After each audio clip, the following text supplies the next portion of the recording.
arrinta dhan oo caqiidada oo laisku haysta in alla keligiis xukunka laga qaato nidaamka laga qaato sharciga laga qaato wuxuu dhaqdaa laga qaato arrin caqiide awal ma aha arrin meel uu joogto laa ilaaha ila allahu waxaa weeye waa islaamka oo dhan tiirkiisa aayaadka qur'aankana kulligood ayaday fasireen laakiin lama dhihi karo kelimaddan waa kelimad keliya afka haddii laga yidhaahdo qofka anfacaysa mataqaana fahamkii macnaha saxiixa oo laa ilaha illa allah oo saxaabada aan oga dayanaya yaa in loo noqdo macnaha habboon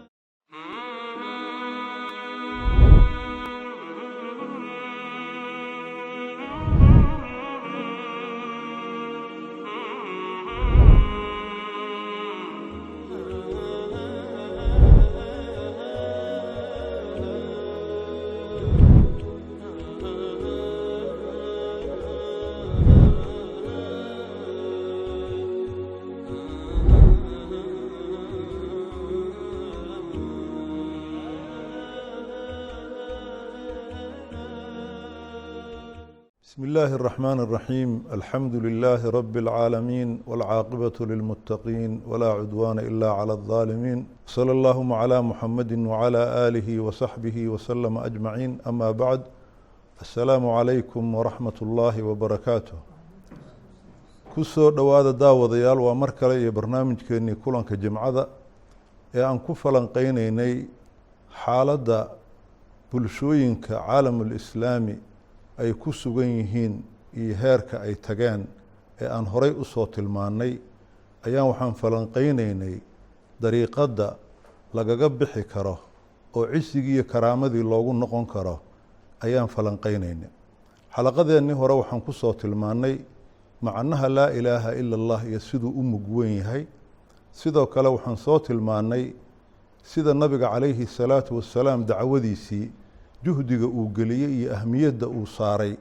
in uu kelimadaasi macnaha ay leedahay iyo qotada ay leedahay inuu dadka gaarsiiyo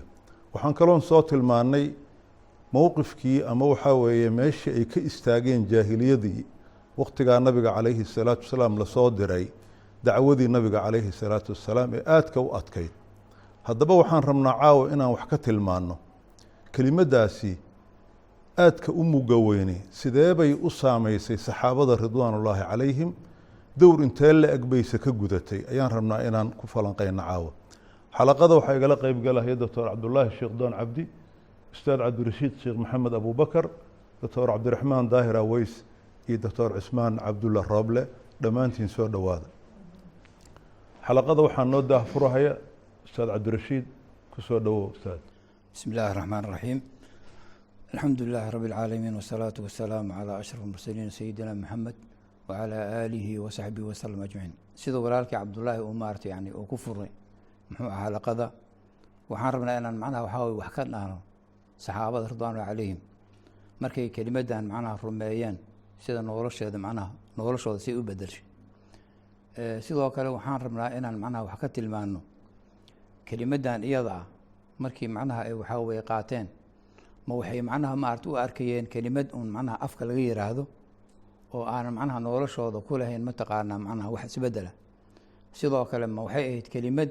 muxuu ahaa ku eg macnaha qalbiga iyo macnaha maarta carabka in laga yiraahdo mase waxaa weeye mugga iyo macnaha xooga ay ku lahayd waxaa weeye mid aad iyo aad u weyn noloshooda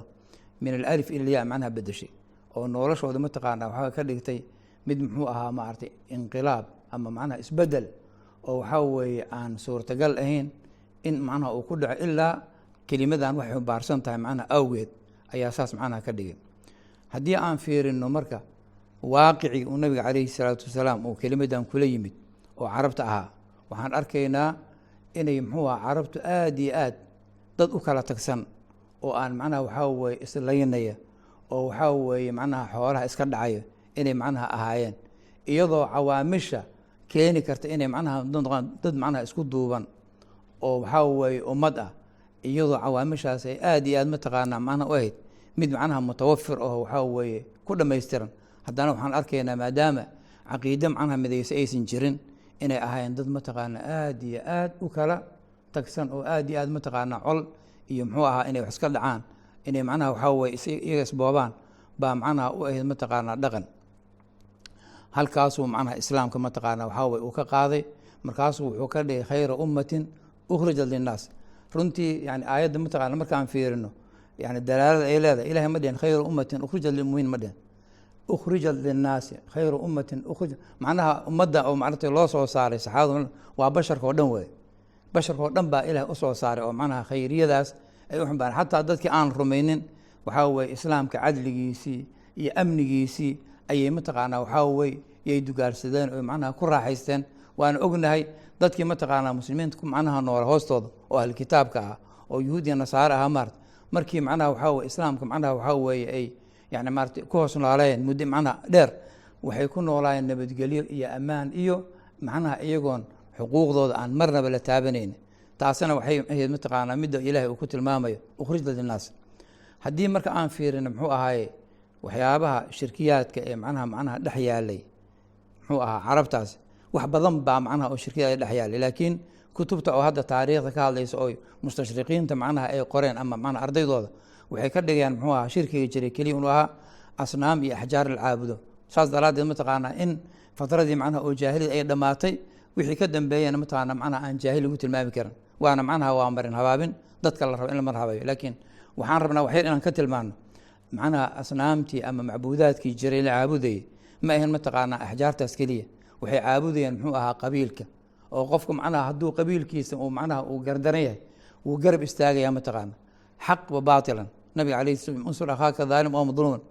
isagaa cadilay mataqaana oo bedelay mafhuumkaas laakiin waxay ahaayeen carabtu haddii ninka walaalkiisa uu macnaha qof uu gardaraysto inuu gardaraas ku garab istaago laakiin islaamku wuxuu leeyahy unsur akhaaka dhaaliman oo madluuman saxaabadu way weydiiyaan rasuulullahi idaa kaana madluuman waan garanay insaan ugu gargaarinayn idaa kaana macnaha dhaalim saan ugu gargaarayna markaasuu tamnachu min adulmi macnaha dulmiga aad ka joojinaysaa marka mafhuumkii oo macnaha jaahiligaa islaamka ayaa macnaha bedelay marka waxaan nin baa macnaha oo gabaya ayaa wuxuu leeyahay isagoo tilmaamaya qabiilka siduu macnaha uu maarata u caabudayo wahal ana ilaa min khusayata in gawad gawaytu wain tarshud khusayata arshudu wuxuu leeyahay aniga macnaha khusaya waa qabiil waay qabiilkaas isaga ah ayaan aniga mataqaana ka mid ahay hadday macnaha dhunto waa dhumaya haddii hanuuntan waa hanuunaya marka macnaha waxaa weye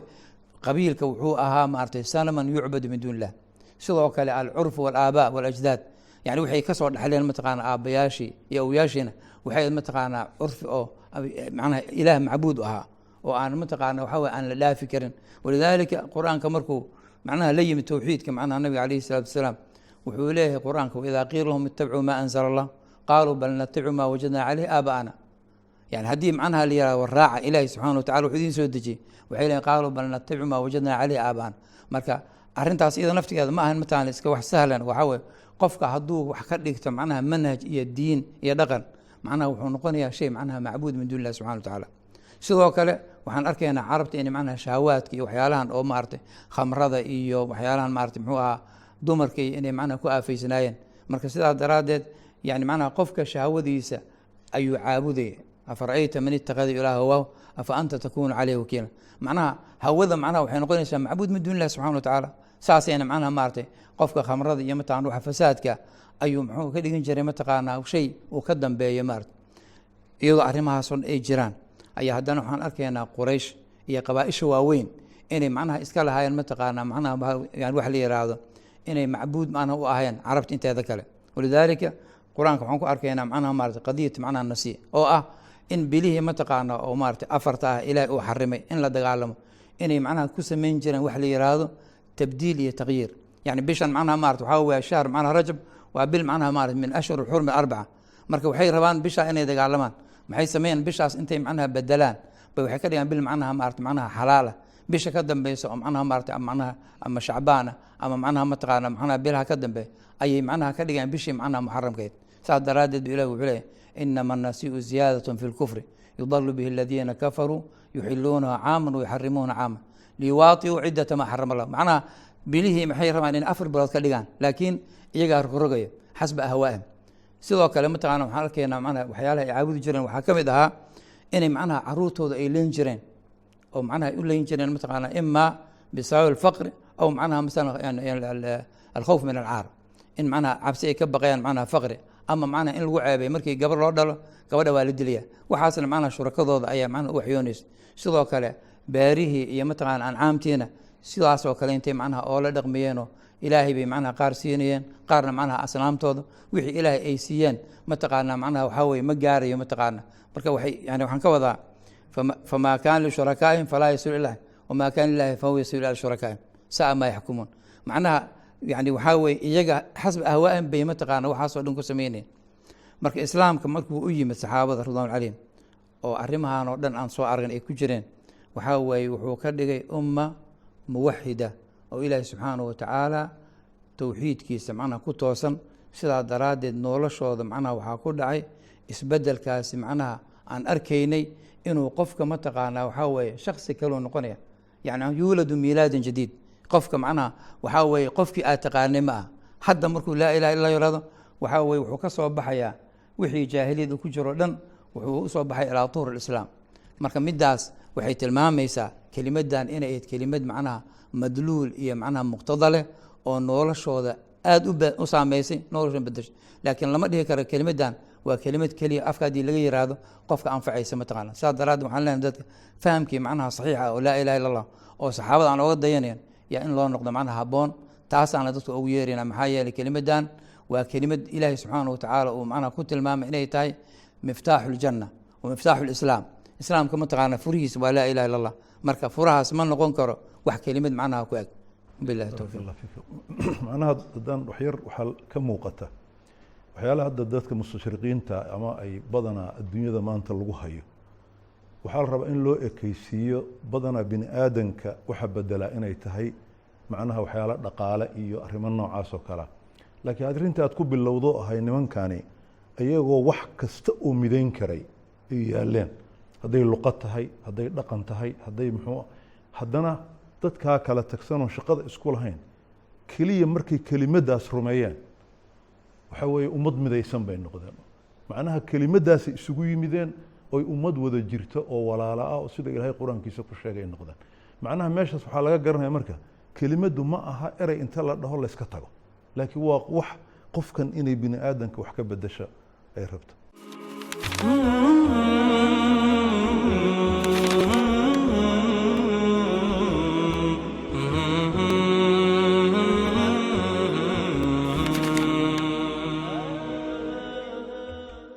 cabdiraxmaan haye. bismi illaahi raxmaan raxiim.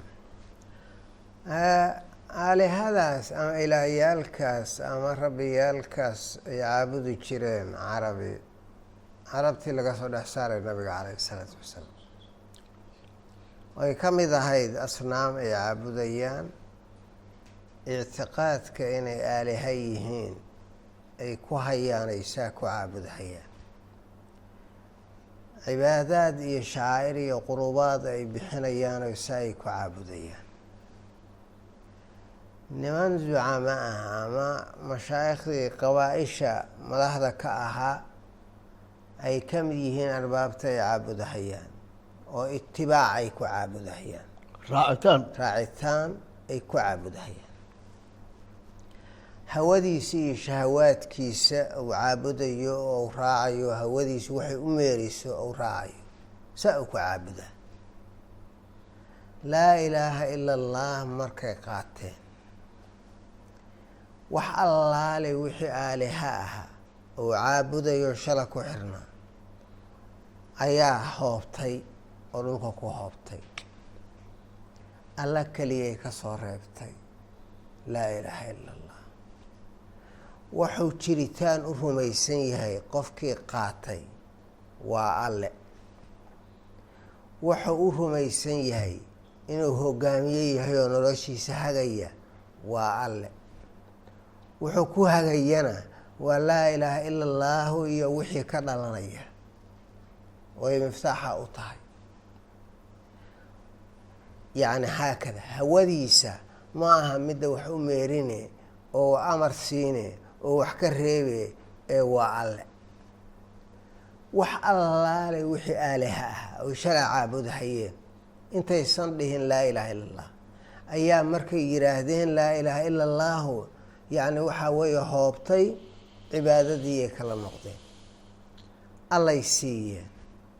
hadday ahayd shacaa'ir, hadday ahayd ictiqaad alla la weyneeyo ilaahnimo loo rumeeyo, hadday ahayd cibaadaad iyo shacair loogu dhowaanayo iyo qurubaad, haddii ay ahayd raacitaan la raacayo wixii uu yidhaahdo amarkiisa la raacayo.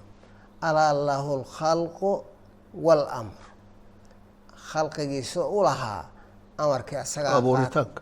abuuritaankii sida u lahaa oy u rumaysnaayeen oo isagu wax abuuray keligii, ayaa amarkiina ou qaatay oy siiyeen oy u dhiibeen. cibaadada laa ilaaha ila allah oo macnaheedu yahay laa macbuuda bixaqin, cibaadadaasna macnaheedu inuu yahay inay intaasoo dhan alla ay siiyaan ay ku raacaan. intii markay siiyeen ayay ka xoroobeen wax allaale wixii shalay ay u rumaysnaayeen inay jiraan oo aaliha ay yihiin oo arbaab ay yihiin. noloshiya waxay noqotay laa ilaaha illa allah waxay ka dhigtay, waxay tashkiilisay caqliyadoodii, tafkiirkoodii, dareenkoodii ayay tashkiilisay, ay qaabisay, allay ku xirtay waxdahu. shalay markuu noolaa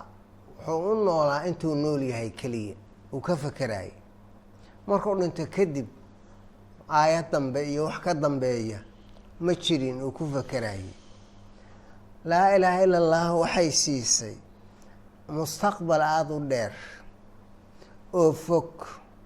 waxay siisay alla inuu yahay meesha u socda iyo daaril aakhira. aafaaqdiiyaa furantay, maskaxdiiyaa furantay, waxuu ku xiran yahay oo wax ka rajaynayo adduun iyo aakhiro waa alle, meesha u socdaa oo higsanayo waa alla iyo aakhiro. waxaa isbedelay tafkiirkiisii iyo caqliyadiisii oo dhan baa isbedeshay oo halkaa ku xirantay. aalihadii wax allaale wixii dhammaan markay hoobteen oo halkaa u jahaystay, intaa kaliya maahane nabiga calayhi salaatu wassalaam oo hadda laa ilaaha ila allaahu ay noloshiisa, tafkiirkiisa, caqliyadiisa, mashaacirtiisa, dareenkiisa iyo waaqiciisa nolosha oo dhan ay ka muuqatay, ayaa wuxuu u istaagay inuu ku tarbiyeeyo laa ilaaha ila allahu waxa ay ka dalbe, waxay ka dalbee inuu ku tarbiyeeyo. wuu ku tarbiyeeyey si gaara iyo si guud ahaaneed ayuu ugu tarbiyeeyey. wuxuu ku bilaabay tarbiyadaas maka ayuu ku bilaabay, in allaale intii rumaysay guryo gaara ayuu kula kulmi jiray, si afraad ahaan uula kulmi jiray, si jamaaciyaha uula kulmi jiray.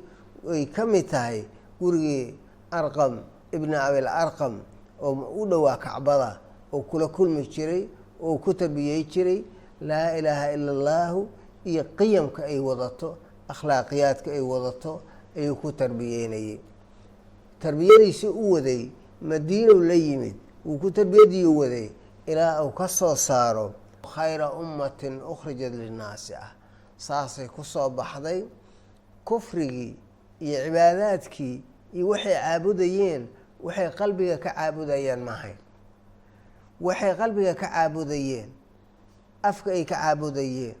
waaqic iyo nolol iyo raacitaan ay ku caabudayeen ayay ahayd qabla laa ilaaha ila allah.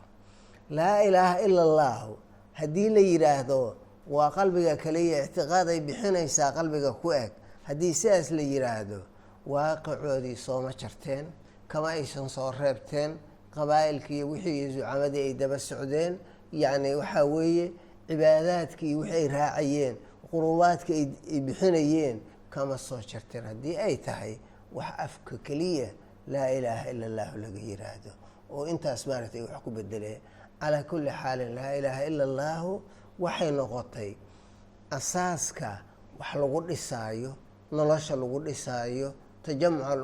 kulanka lagu dhisaayo ayay noqotay. qabiilka hadduu shalay mujtamaca u ahaa, maanta muuminiina mujtamac u ah. asaaskay ku kulmeenna waa laa ilaaha ila allahu. yacni noloshii saasay u hagtay, ayadaa itijaah u bixisay, ayadii ay u raaceen, saasayna ku noqdeen khayra ummatin bismi illaahi raxmaan raxiim. sidaas uu kusoo gabagabeeyey doctor cabdiraxmaan sideeda islaamka nabi maxamed salawaatu ullahi wasalaamu caleyh 23 sano markuu xaqaa'iqdan islaamka barayay oo tawxiidkaas laa ilaaha ila allahu ugu bilaabay noloshooda dhan ay ku habaysantay haddii markay kaamil noqotay waatay aayaddan soo degtay alyawma akmaltu lakum diinakum wa atmamtu calaykum nicmatii wa raditu lakum alislaama diina oo alla leeyahay waa idin dhamaystiray diintiini waa idin kaamil noqotay islaamkaasaana raali idinka noqday nicmadina waa idinku dhamaystirantay macnaheeda markaas waxay noqotay in noloshoodii oo dhan qeyb yar iyo qeyb weynba mid ay hogaaminayso laa ilaaha ila allahu oo ah tawxiidkaas alla keligiis wax kasta in loogu dambeeyo markaasna xaqiiqa ahaan sida doctor cabdiraxmaan u tilmaamay ma ahayn wax un caqiide allah jiro la rumaynaahay wax caqiidadoodii saxaya cibaadadoodii saxaya noloshoodii kala qaybaheedii kala duwneed oo dhan in alla looga dambeeyo oo asaga laga amar qaato oo wuxuu xalaaleeyana ay xalaasha yihiin wuxuu xaaraameeya ay xaaraanta yihiin wixii waa mubaaxa waa laidin ogol yahay la yidhaahda la qaadana wixii waa laidin diiday la yidhaahda laga joogaya oo kulli laa ilaaha illaa hu marka laleeyahay noloshooda dhan bay haraysay oo hadda ay walaalaha soo dhahayeen macnaheeda waxa waaye allahaas la yidhi laa ilaaha illaa hu macnaheedii ahaa alla keliya baa ilaah ah macnahaas ay xambaarsaneed oo noloshii inta loo soo dejiyey la yidhi allaha looga dambeeyo noloshoo dhan qaybaheeda sideedana waxaa la rabaa in aada loo ogaado waxa weeye allo in looga dambeeyo talada arrimahoo dhan looga dambeeyo oo wuxuu fara la sameeyo wuxuu reebana la joojiyo xayaatadoo dhanna saas lagu dhaso waa wax ilaahay wax keligiisa leeyahay subxaanahu watacaala macnaheedana waxa waaye noloshaa nidaam udejinteeda sharci dejinteeda qawaaniin udejinteeda hagiddeeda dhinac kastoo ka mid ah meeshii la mari lahaa oo alla keligiis uu xaq u leeyahay oo alla looga dambeeyo weeyaba macnaha tawxiidka laa ilaaha illa allahuda intaa la sharxaya waxaa la yaabay marka runtii haddii qur-aanka makiga ah kusoo degay 13 sano oo weli sharciga nidaamka islaamka oo faahfaahsanna madiina marka dambe lagu soo deji doono iyadoo marka la joogo dadka waxaa laga dhisay caqiide ay aheedeen ayaa suwarta makiga waxaa ku badan iyadoo waxaa caqiidada laga dhisayo qodob weyn oo kamid a laga dhigayo xukunka allah in laga qaato looga dambeeyo waxa xukun la yidhahdo oo ah sharci dejinta waxa nolosha loo dejinaho nidaamka qaybaheeda kala duwan oo dhan in allah keligiis uu leeyahay oo wuxuu xalaaleeya ay xalaal yihiin wuxuu xaaraameeyana ay xaaraan yihiin intaas ayaa waxa la yaabay suuradihii makiga ahaa inay aada uga hadlayaan suuratu acraaf oo suuradaha makiga ka ah kamid ah bilawgeedi waxaa lagu bilaabay ittabicuu maa unzila ilaykum min rabbikum walaa tattabicuu min duunihi awliyaa qaliila maa tadakaruun raaca wixii alla uu idin soo dejiyey ha raacina kuwa kale ood ka tala qaadanaysiin ood talada u dhiibateen ha raacina aayaddan laba sheeyay sheegtay waxna waa lisfaray waxna waa liska reebay waxaa lisfaray waxa weeye tawxiid waxaa liska reebayna waa shirki tawxiidka lisfaray qaybta hore aayaddaa sheegtay ittabicuu maa unzila ilaykum min rabbi alla wuxuu idin soo dejiyey keligeed raaca oo alla ilaah ka dhigtoo ka dambeeyo isaga ka amar qaata tawxiidka la sheegaaba waa inta shirkigana aayadda qaybteeda dambaa sheegtay walaa tattabicuu min duunihi awliyaa alla sokadiis qola aad ka amar qaadataan ood sharci kala kuluntaan ood qawaaniin kala kuluntaan oo nidaamka idin soo jeediyaan aad raacdaan yaysan dhicin shirkiga la sheegaaba runtii waa intaa aayadda kale oo isla suuratu ku jirta suuratu acraaf oo hadda walaal cabdiraxmaan uu akrinay suuraddaasoo makiga ayaa alaa lahu lkhalqu waalamr maka alaa lahu lkhalqu waalamr waa laba jumloo yaryar allah isaga iskale abuuridda murunkama taago waxaa lagu daray alamruna asaga iskale sida aan ku la sheegan khalqigaan abuuriddiisa ka dambeynta iyo ka tala qaadashada iyo nidaamkii isaga uu dejiyo iyo amarka uu bixiyo siduu yahay loo raaco oo qolo kale markeed aan la raacay laba arrimood iska dhalanaysa ko suuratu shura oo suurta makiga kamid ah alla wuxuu leeyahay subxaanahu watacaala wama اkhtalaftum fiihi min shayin faxukmuhu ila allah wama اkhtalaftum fiihi min shayin faxukmuhu ila allah shay kasta ood isku khilaaftaan oo ra'yiga lagu kala dunaado wartani maxaan ka yeelna saan aan yeelna saana ku fiican tahay la yidhaahdo waxaa yidhi maxaa isu wareerinaysiin faxukmuhu ila allah allah xukunkeeda iskale alla u celiy ma garan weliba waxaa la shay kasta oo nolosha kamida dhaqaale ha khusayso siyaasa ha khusayso arrimo bulsho ha khusayso qawaaniin iyo sharciye ha khusaysto dhaqan kale ha khusayso xuquuq dadka lagu kalsoona ha khusayso sharciyada la dejisana qawaaniinta wax lagu kala xukuma iyo maxkamada ha khusayso shay kasta ayaa la yidhi haddaadba tiraado war maxaan ka yeelnaa tani maxaa noo dan ah maxaan ka yeelnaa maxaa isu wareereysay faxukmuhu ila allah aayadi macnahaas waa suurad maki suurati madiina markii la tagay soo degayna suuratu nisaa oo kamid ah isla arrintii ay sheegtay fain tanaasactum fi shay farudduuhu ila allah wax kastood ku doodaan xoogaa mugdi idinka gala haddii alla u celiy arrinta dhan oo caqiidada oo laisku haysta in alla keligiis xukumka laga qaato nidaamka laga qaato sharciga laga qaato wax lagu dhaqmaa laga qaato arrin caqiide waay ma aha arrin meel uu joogto maxaa yeele suurtii makiga ayaa saa ugu hadlay suuratu shura oon hadda soo qaadanay oo ay ku jirto wama اkhtalaftu fiihi min shayin faxukmu ila llah waxaa ku jirta aayad kaloo dhehaysa am lahum shurakaa sharacuu lahum min addiin maa lam ya'dan bihi illah waa kuwaani kuwa ay ilaahnimo la simeen alla shariik kala dhigeen oo sharciyada u dejiyay ka qaataan miyaa jira waa waxooya qola kasta ood sharci ka qaadato oo nidaam aad ka qaadato ood ugu dambayso horta ogow ilaah baad ka dhigtay aayadkiisaas waa suurad maki a marka qadiyadda ah in ilaahay keligiisa uu leeyahay sharci dejinta iyo talada iyo nolosha dhan in asaga looga dambeeyo arrin caqiide weeye waana waxa laa ilaaha ila allahu macnaha toos oy dadka baraysay qofkii meel kala geeyana shirkiga u dhac doctor markaad fiirisid qadiyaddan ma og tahay mandiqa caadiga ah qofka saliimka ama bini aadamka saliimka bay waafaqsan tahay aayaddii hadda aad soo qaado ahayd alaa lahu alkhalqu waalamru macnaha alle asagaa waxaan abuurtay isagaa samaystay isagaa maamula isagaa socodsiiya dad iyo wixii ka soo harayba maadaama asagu leeyahay hadda taladoodan asagaa leh bini aadamka marka dulmigooda iyo gardaradooda waxaa ka mid a waxaa weeye guriga yar iyo dukaanka yar isagu leeyahay cid kale ha kula maamusho ogolaan maayo haddana alle subxaanahu watacaala kownkiisiibu wuxuu leeyahay anaa ka talinhaya isagoo shala maqnaa berrina aan joogaynin waa meeshii ilaahay marka uu lahaa nimankii mushrikiin alcarab tilka idan qismatun diisa markay alle intay gabdha ku sheegeen ayaguna iska fogeeyeen ayuu la yihi waa qeyb aadnan ku cadaalad samayn marka bini aadanka mararka qaarkood waad la yaabaysaa qalloociisa wuxuusan isagu isu ogolayn ayuu allihii kownkan abuurtay u ogolaanhaya marka waa yani marin habaabinta dadka ku dhacday bay ka mid tahay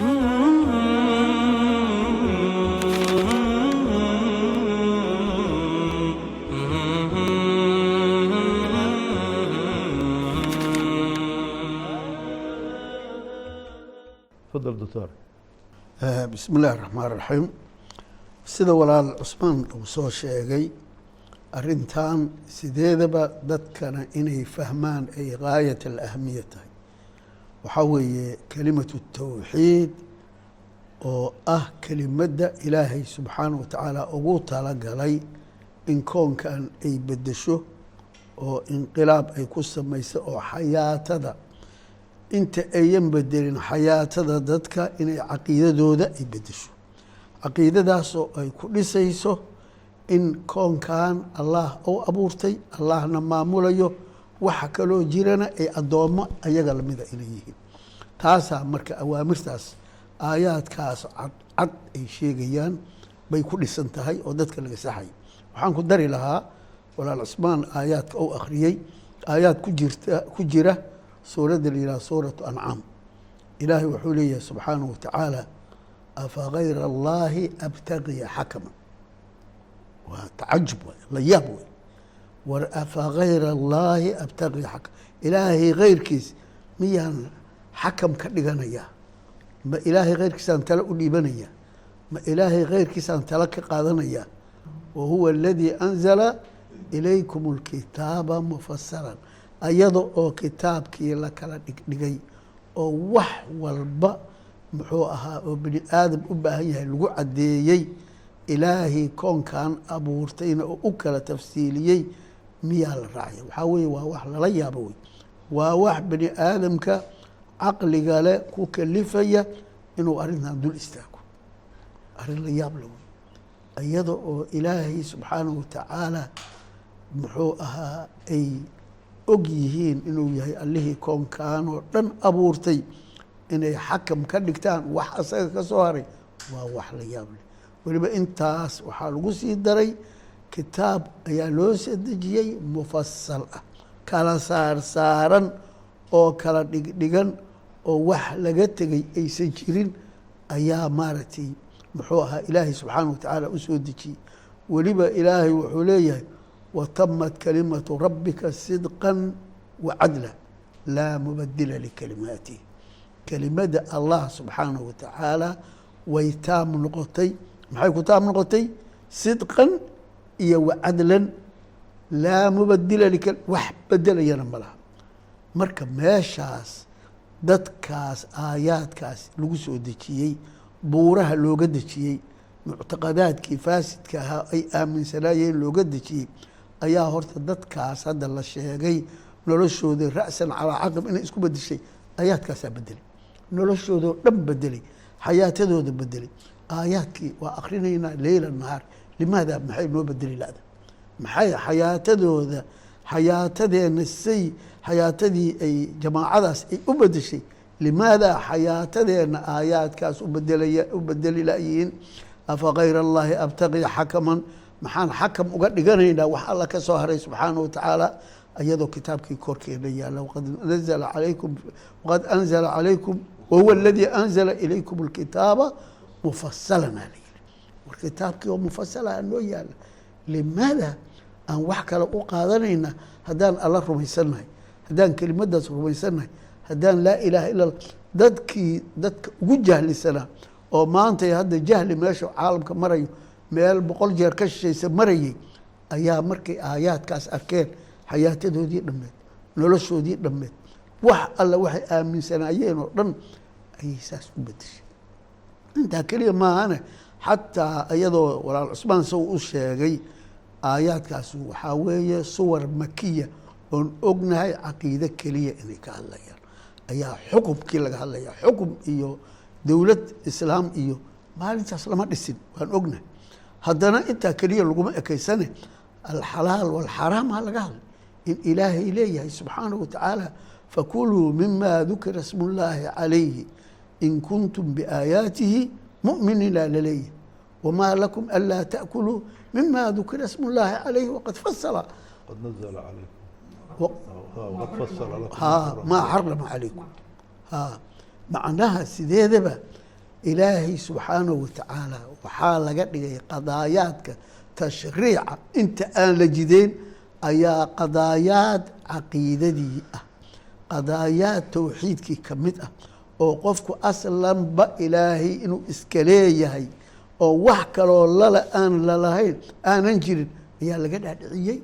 inta aanan dowlad islaam iyo nidaam islaam iyo muxuu ahaa ummaddii islaamka aan la makanin ayaa arrintaas qalbigooda la geliyey oo laga makariyey wa min hunaa inta aanan dowlad noloshoodii iyo waaqicoodii aan loo dhisin ayaa quluubtooda laga dhisay quluubtoodaa laga dhisay waa isbedeleen qof walbaba inqilaabaa ku dhacay caqiidadiisaa isbedeshay noloshiisiyaa isbedeshay fakerkiisiyaa isbedelay xayaatadiiyaa isbedelay intaas qof kasta oo islaam sheeganaya maantay haddii aanan noloshiisu islaamku bedelin oo aayaadkaas aysan bedelin oo laa ilaaha ila allaahu aysan bedelin sidii ay ajyaashii hore ay u bedeli jirtay oo ugu horeeya jiilu saxaaba ridwaan ullaahi calayhim waxa aan sheeganayno waxay noqonayaan mujarad sheegashay noqonayaan oo aan nolol lahayn macnaha qof walbaba xaqiiqada mawduucan aan usoo sardinaynana waa inaan arrintaas aan idin taabsiino oon annaga naftayada taabsiino oo qof walbaaba ou fahmo laa ilaaha ila allaahu waxaa weeye waa islaamka oo dhan tiirkiisii. aayaadka qur-aankana kulligood ayaday fasireen, aayaadka halkaasay dhigeen, dadkiina saasay u qaateen, sidaas bayna u bedeshay. annaga waxaan u baahannahay marka in aan ogaano islaamka inuu yahay isbedel ku dhacaya qofka qablahu wa bacdahu, isbedel kaamila ku dhacay. aan saas isku bedelno haddaan islaam rabno. baaraka allah fiikum. daawadayaal, markaad fiirisaan habka hadda walaaluhu ay uga hadleen oo ah intayna ummaddan towxiidku u imaanin siday ahaayeen, hadday noqoto dhaqan, hadday noqoto akhlaaq, hadday noqoto waxaa weeye dadnimo iyo ummadnimo, iyo markay towxiidkan qaateen isbeddelkii ku dhacay iyo siday isu bedeleen marka la eego. markaad eegtaan aayadihii la soo qaaday ee iyadoo maka la joogo alle subxaanahu wa tacaala uu dadka caqiidada towxiidka ee la barahayo loogu daray waxyaalaha alle subxaanahu wa tacaala uu gaarka la yahay oo aan cidiba la wadaagin inay ka mid tahay talada. ilaa xataa suuratu ancaam doctor cabdulaahi aayadihii hadda uu akhrinaya waxaa ku jira inay si aada u faahfaahsan waxyaalo yaryar oo hoose lagala hadlay oo ah ratigan lama fuulo iyo kan lama gowraca iyo hadduu meyd yahay waa naga dhexeeyaa iyo kani anagu noo gaar yaha iyo wax aada u hooseeyo waxaa lagala hadla oo kulligood u noqon haya waxaa weeye yaa taladan gooyey, waxaan yaa magacan u bixiyey. meesha laysku haysto dad badan baa waxay moodaan markii leeyahay xaakimiye iyo xukun waxay moodaan qaadi meel fadhiyo dad wax isku haysta kala bixinaya oo keliya. qadiyadu ma aha ee waxa weeye noloshaada sideedaba yaa hagahaya, xalaashii xaaraanteeda yaa hagahaya, xumaanta iyo samaanta yaa hagahaya, qallooc iyo toosnaanta yaa hagahaya, quruxda iyo foolxumada yaa hagahaya. yaad isu dhiibtay oo waxa weeye aadan ka tallaabaynin wixii uu dhigay alle subxaanahu wa tacaala. meeshaas way meesha la isku haysto, waana meesha aan rabno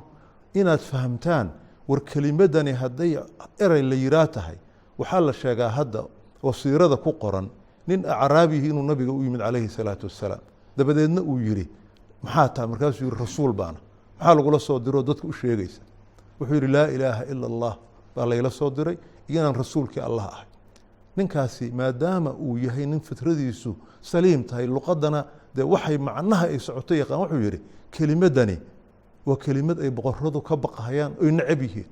wuxuu ugu daray weliba carab iyo cajamna waa kula dagaalami doonta. xaguu ka fahmay? macnaha wuxuu ka fahmay kelimaddu isbedelka ay wado. maxay boqorada iyo madaxdu maxay kelimadan ula dirirhayaan? waxaa weeye talada ay boobeen ee ummadda addoonsadeen ayay ka soo dhigaysaa dadkay kala mid dhigaysaa. marka waa inaan fahamnaa towxiidka ilaahay subxaanahu wa tacaala uu noogu yeerahayaa mid afka laga yidhaha ama uurka ku eg maahee waa mid nolosha inuu habeeyo oo uu hagaajiyo oo dadnimo iyo ummadnimo sidii ummadii horeba uu ilaahay ugu habeeyey. intaan xalaqo kale ku kulmayno waxaan idin leenahay asalaamu calaykum waraxmat ullaahi wabarakaatu. هذا بلاغ للناس ولينذروا به وليعلموا أنما هو إله